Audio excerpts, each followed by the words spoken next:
eu queria aproveitar, então, porque você é professor no Centro de Pós-Graduação Andrew Jumper da área de Novo Testamento. Uhum. Então, não só você lida com a pregação, mas você sempre está ensinando seus alunos e trabalhando no preparo, ou seja, você está indo da mesa do escritório, né, da escrivaninha do pastor, para o púlpito. Sim. E como é que é esse processo? De onde começar? Eu vim conversando hoje, então, com o reverendo Hernandes, ele falando que são vários, milhares de pastores de vários lugares, e muitos deles, a gente tem essa experiência. São homens de Deus, mas às vezes tem essa pergunta básica: onde eu começo? Eu diria que, primeiro de tudo, Ludigero, é ser um homem de Deus. É você ter intimidade com o Senhor, levar a sério a sua vida devocional, você ser crente dentro de casa, você tentar ser um bom exemplo para os teus filhos. Eu realmente começaria por aí. Uhum. Ou você é um homem de Deus, é uma pessoa que busca ser um verdadeiro crente. Talvez vocês já ouviram, né, entre pastores, pessoal conversando e tudo mais, e aí de repente, puxa, aquele pastor é crente. Calma lá, todos nós deveríamos ser, não é verdade? Verdade. Mas às vezes a situação não é bem essa, e às vezes a gente tem que falar isso mesmo, porque alguns não demonstram tanto essa intimidade com o Senhor, essa busca por conhecer realmente o Senhor. Isso posto, que nós temos que primeiro ser crentes, convictos do Evangelho por nós mesmos, amar o Senhor nós mesmos, depois tem que ser leitura da Bíblia. Eu achei muito interessante, reverendo Hernandes, começar com o ler, né? O ler. Porque ler é fundamental. E é uma pena, porque muitas vezes nós não aprendemos a ler no Brasil, não é? Uhum. Sim, nós aprendemos a falar as palavras que estão escritas no papel, mas o nosso sistema educacional, ele muitas vezes não nos habilita a realmente ler, a ler e entender o que está ali, né? Aquilo que tem sido chamado de analfabetismo funcional, isso impera. E impera também, às vezes, entre pastores. Uhum.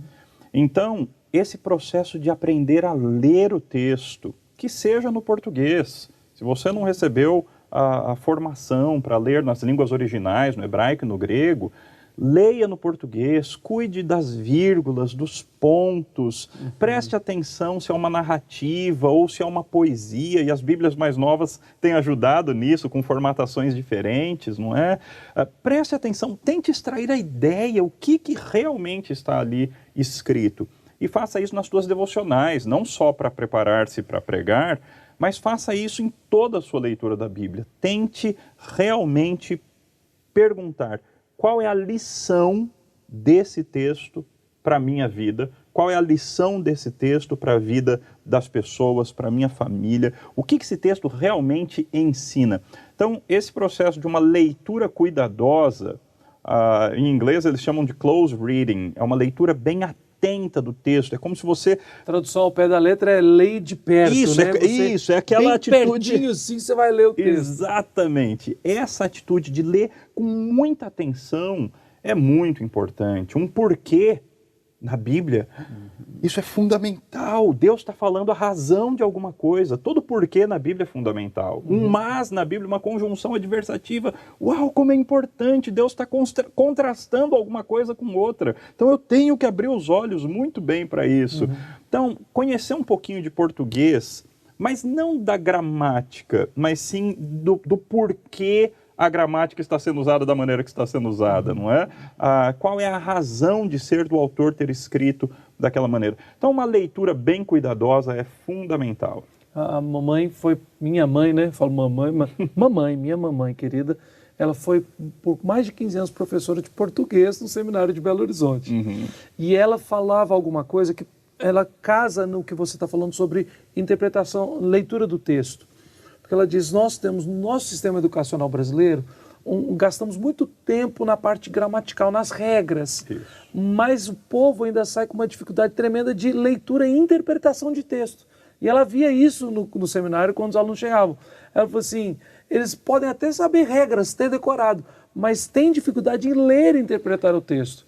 E a Bíblia, por ser um texto, a gente tem que saber ler como tem que saber ler qualquer outro texto. Além de interpretar, por meio de uma boa leitura, tem um elemento também fundamental que tem a ver com a homilética e com a apresentação da mensagem. muitos pregadores perdem o seu auditório na leitura do texto. Uhum.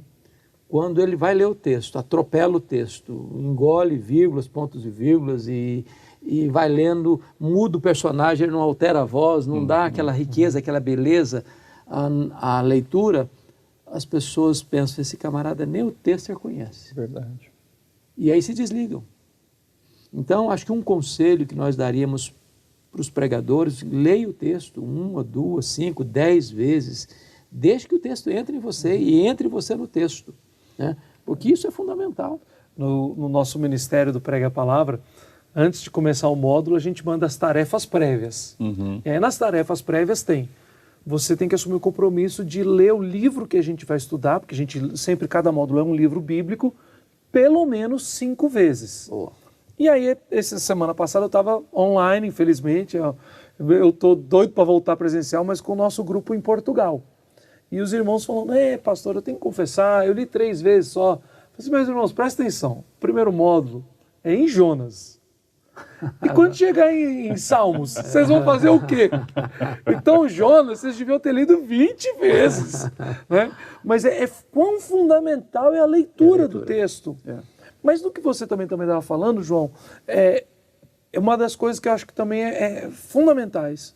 Você primeiro estava falando que o processo de transformação, primeiro ele precisa acontecer na nossa vida. Uhum. Eu primeiro preciso ser um crente que tem intimidade com Deus. A partir do momento que eu sou transformado, reverendo, aí eu vou ser um instrumento para pregar e transformar os outros, não é? Alguém já disse que você leva algumas horas para preparar um sermão e Deus leva uma vida para preparar um homem para pregar. Uhum. Então, a parte importantíssima do sermão é o homem que está atrás do púlpito. Uhum. Então, isso é, de fato, vital.